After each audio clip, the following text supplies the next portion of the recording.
અમદાવાદના ગરબા આયોજકોને મોટો ઝટકો લાગ્યો હોવાના સમાચાર સામે આવી રહ્યા છે। શહેરમાં નવરાત્રીનો સમય રાત્રે 12 વાગ્યા સુધીનો જ હોવાનું નિવેદન। નવરાત્રીના તહેવારને લઈ અમદાવાદ પોલીસ કમિશનર જીએસ મલિકનું મોટું નિવેદન સામે આવ્યું છે।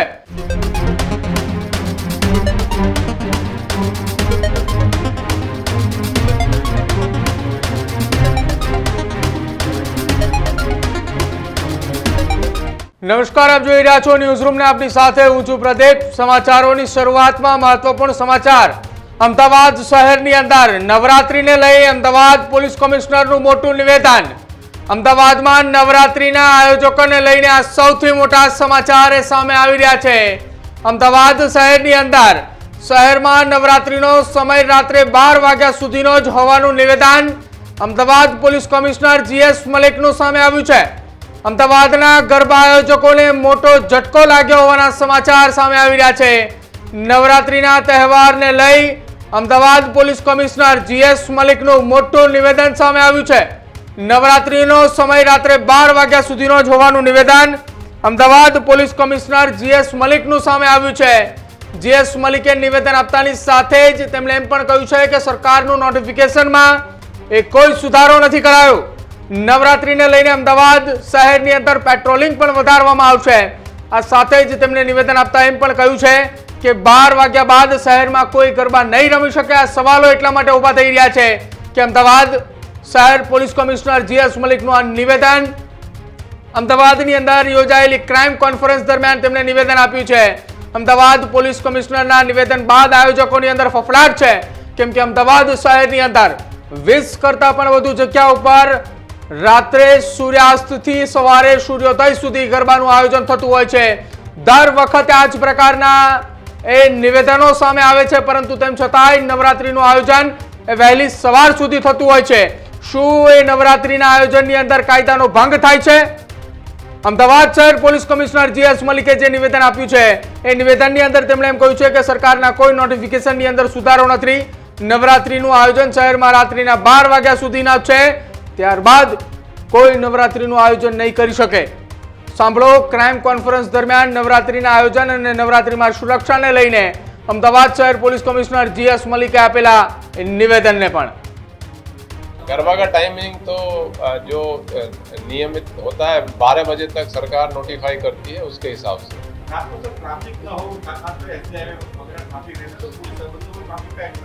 नहीं, हमारा ट्रैफिक में हम इसमें एक्स्ट्रा बंदोबस्त रखते हैं। जो ट्रैफिक पुलिस स्टेशन के अलावा जो लोकल पुलिस स्टेशन की भी हम उनके भी पुलिस से ट्रैफिक पुलिस स्टेशन में देते हैं उसमें। सर, महिलाओं की सुरक्षा के लिए क्या है?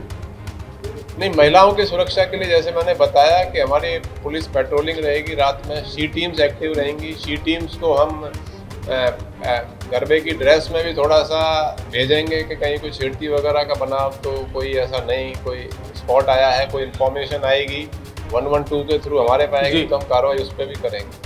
थैंक यू जी, थैंक यू। બિલકુલ, તો અમદાવાદ શહેર પોલીસ કમિશનર જીએસ મલિકનું સૌથી મોટું નિવેદન સામે આવ્યું છે। જીએસ મલિકના નિવેદન બાદ અમદાવાદ શહેરની અંદર નવરાત્રીના આયોજકોની અંદર ફફડાટ ફેલાયો છે, કેમ કે એક તરફ અમદાવાદ શહેરની અંદર 20 કરતા પણ વધુ જગ્યા ઉપર એ પ્રકારે નવરાત્રીનું આયોજન કરવામાં આવે છે કે જ્યાં રાત્રે એટલે કે સાંજના સૂર્યાસ્તથી લઈને સવારના સૂર્યોદય સુધી એ ગરબાનું આયોજન થતું હોય છે। અને બીજી તરફ અમદાવાદ શહેર પોલીસ કમિશનર જીએસ મલિકનું સૌથી મોટું નિવેદન રાત્રે ગરબા 12 વાગ્યા સુધી જ રમી શકાશે।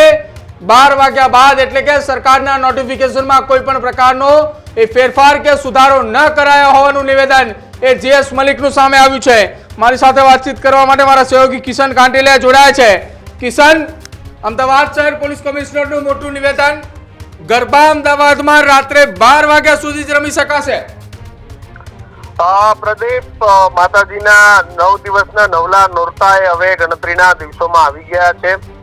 મોટા ભાગની જગ્યાએ ડોમ તૈયાર કરી દેવામાં આવ્યા છે, નવરાત્રીના ગ્રાઉન્ડ તૈયાર કરી દેવામાં આવ્યા છે અને ખાસ કરીને જે નવરાત્રી આયોજકો છે એ મોટા ભાગના આયોજકોએ જે નવરાત્રી છે 12 વાગ્યા સુધી સાઉન્ડ સિસ્ટમ અને લાઇટિંગ પર રાખી છે અને 12 વાગ્યા બાદ ની નવરાત્રી જે એક કોન્સેપ્ટ છે ઢોલ અને શરણાઈ પરનો મંડલી કોન્સેપ્ટ, એ કોન્સેપ્ટ મોટા ભાગની નવરાત્રીઓમાં આ વખતે દાખલ કરી દેવામાં આવ્યો છે, જેથી કરીને 12 વાગ્યા બાદ ડીજે લાઇટ અને સાઉન્ડ બંધ કરી દેવામાં આવે અને ઓછા લાઇટ અને ઓછા અવાજ સાથે ઢોલ અને શરણાઈ પર સવાર સુધી ગરબા ગાવાનો જે ટ્રેન્ડ એ અમદાવાદમાં છેલ્લા કેટલાક વર્ષોથી આવ્યો છે.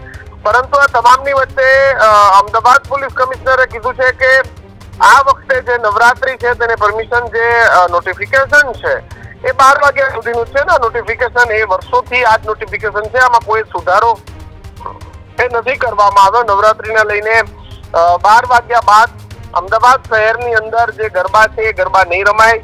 જે હેવી લાઇટ સાઉન્ડ આ બધું જ તો પહેલેથી પણ બંધ કરી દેવામાં આવતું હતું.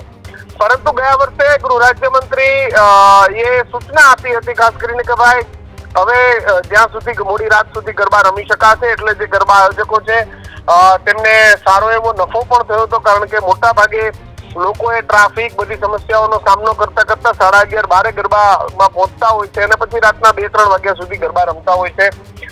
જે હોટેલ અને રેસ્ટોરન્ટ છે તેને પણ પરમિશનો આપી દેવામાં આવી હતી આખી રાત ખુલ્લી રાખવાની. જોકે આ તમામની વચ્ચે અમદાવાદ કમિશનરે જે રીતની વાત કરી છે એ વાતને જોતા કદાચ એવું બને કે આવનારા સમયમાં ફરી સરકારે પોતે નવરાત્રીને લઈ અને જાહેરાત કરી શકે છે કે ભાઈ પોલીસ કોઈને હેરાન ના કરે, ગરબાના આયોજકોને હેરાન ન કરવા, તમામ જગ્યાએ ગરબા એ વ્યવસ્થિત રીતે ચાલે એનું ધ્યાન રાખવું. ગયા વર્ષે પણ આ જ રીતની વાત હતી, પરંતુ એમ છતાં પણ સરકારે જાહેરાત કરી, મોટું મન રાખી અને જે ગરબા આયોજકો છે અને ગરબા રસિકો છે તેમને નારાજ નતા કર્યા.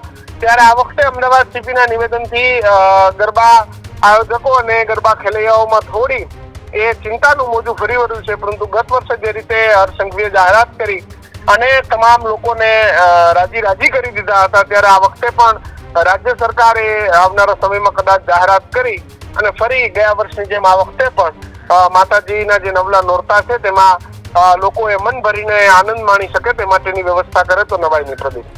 કિશન, દર વખતે પોલીસ એ નિવેદન આપતી હોય છે, દર વખતે પોલીસે આ પ્રકારની જાહેરાત કરતી હોય છે નવરાત્રીના પહેલા, પરંતુ ત્યારબાદ એ સરકાર દ્વારા જાહેરાત કરવામાં આવે છે. આ વખતે જીએસ મલિકે જે જાહેરાત કરી છે તો અમદાવાદની અંદર 20 કરતાં પણ વધુ જગ્યા ઉપર જે આયોજન થયું છે સૂર્યાસ્તથી સૂર્યોદય સુધીના ગરબાને લઈ, તો શું આ તમામને પરવાનગી આપવામાં આવશે?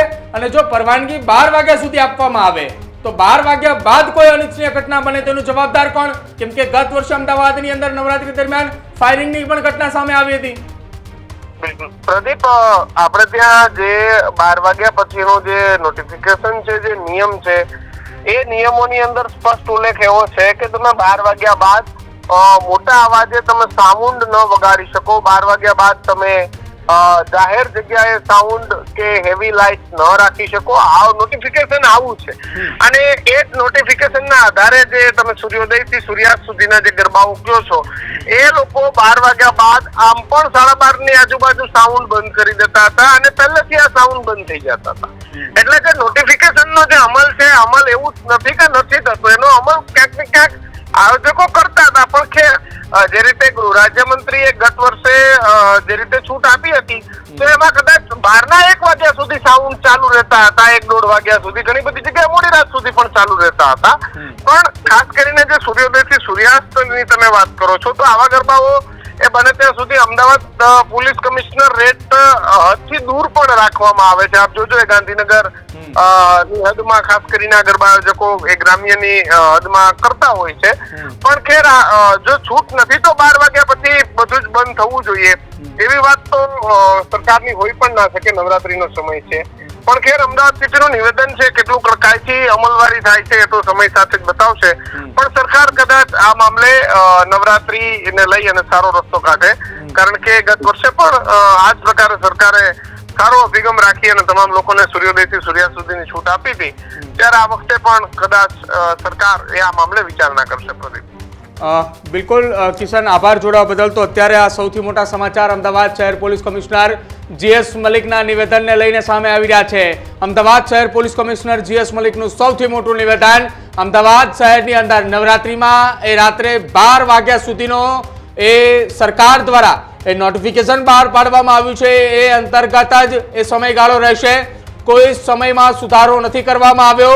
આ સાથે જ સુરક્ષાને ધ્યાને લઈ મહિલાની સી ટીમ પણ આ નવરાત્રીના આયોજન દરમિયાન એ નવરાત્રીના ડ્રેસ કોડની અંદર પણ કોઈ પણ પ્રકારની છેડતીની ઘટના ન બને તેને લઈને પણ સી ટીમ એ મેદાને રહેશે. જો કે આ નિવેદનથી અમદાવાદ શહેરના નવરાત્રીના આયોજકોની અંદર અત્યારે ફફડાટ ફેલાયો છે, કેમ કે રાત્રિના 12 વાગ્યા સુધી જ એ અમદાવાદ શહેર પોલીસ કમિશનરના નિવેદનને લઈ એ ચર્ચા છે કે 12 વાગ્યા સુધી જો આયોજન છે તો અમદાવાદની અંદર 20 જગ્યા કરતાં પણ વધારે જગ્યાઓ પર નવરાત્રીનું આયોજન આ વખતે કરવામાં આવ્યું છે. નવો ટ્રેન્ડ ચાલી રહ્યો છે. ટ્રેન્ડ પ્રમાણે તો હવે આ તમામ આયોજકો એ ચિંતાની અંદર મુકાયા છે કે તેમનું શું થશે, કેમ કે તેમણે આયોજન પણ કરી દીધું છે અને પાસની વહેંચણી પણ શરૂઆત થઈ ચૂકી છે.